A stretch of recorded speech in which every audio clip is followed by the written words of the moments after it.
Bismillahirrahmanirrahim. Assalamualaikum warahmatullahi wabarakatuh.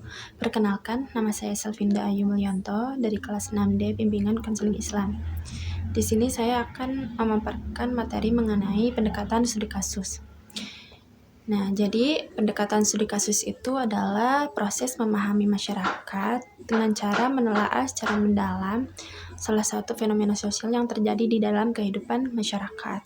Nah, contoh dari fenomena sosial misalnya seperti kekerasan, perceraian, pernikahan di usia dini, korupsi, penyalahgunaan obat-obatan terlarang, dan masih banyak lagi yang lainnya.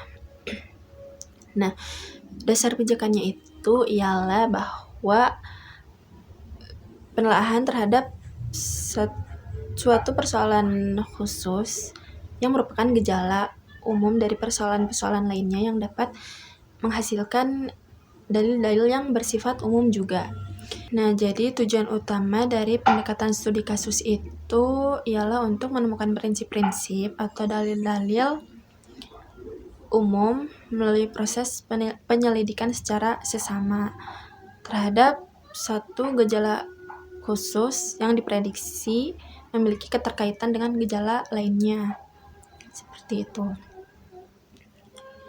Dengan demikian, gejala umum dari berbagai gejala yang terjadi di dalam kehidupan masyarakat dapat dijelaskan keterkaitannya dengan gejala lain secara menyeluruh. Nah, pendekatan studi kasus juga merupakan teknik riset yang digunakan untuk menginvestigasi fenomena sosial yang khusus atau spesifik. Adapun menurut Christina Wolf menegaskan bahwa pendekatan studi kasus itu banyak digunakan oleh para peneliti yang umumnya hanya fokus pada level mikro saja.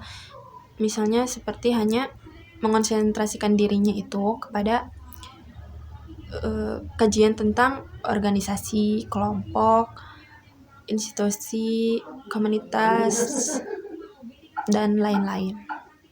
Nah, penerapan pendekatan studi kasus ini bertujuan untuk mengungkap isu atau peristiwa sosial kontemporer yang terjadi di dalam aturan sosial tertentu. Adapun menurut Robert Kain menegaskan bahwa dalam penelitian tentang suatu peristiwa sosial bukan hanya berpijak pada pertanyaan apa saja, tetapi juga bagaimana dan mengapa. Nah, pertanyaan apa digunakan untuk memperoleh pengetahuan deskriptif tentang peristiwa yang sedang diteliti. Lalu pertanyaan bagaimana digunakan untuk memperoleh pengetahuan eksplanatif. Lalu pertanyaan mengapa digunakan untuk memperoleh pengetahuan eksploratif. Masih menurut Kain, penekanan penggunaan pertanyaan bagaimana dan mengapa itu sangat mempengaruhi dalam memperoleh gambaran secara mendalam tentang gejala yang sedang dikaji, serta memudahkan untuk menentukan strategi apa yang digunakan untuk memperoleh data. Nah, dalam konteks sosiologi dakwah, pendekatan studi kasus digunakan untuk mengkaji secara mendalam tentang apa, bagaimana, dan mengapa yang berkaitan dengan gejala tertentu dari sebuah aktivitas dakwah yang dilakukan dalam aturan sosial tertentu seperti organisasi, komunitas, kelompok, institusi, dan yang lainnya.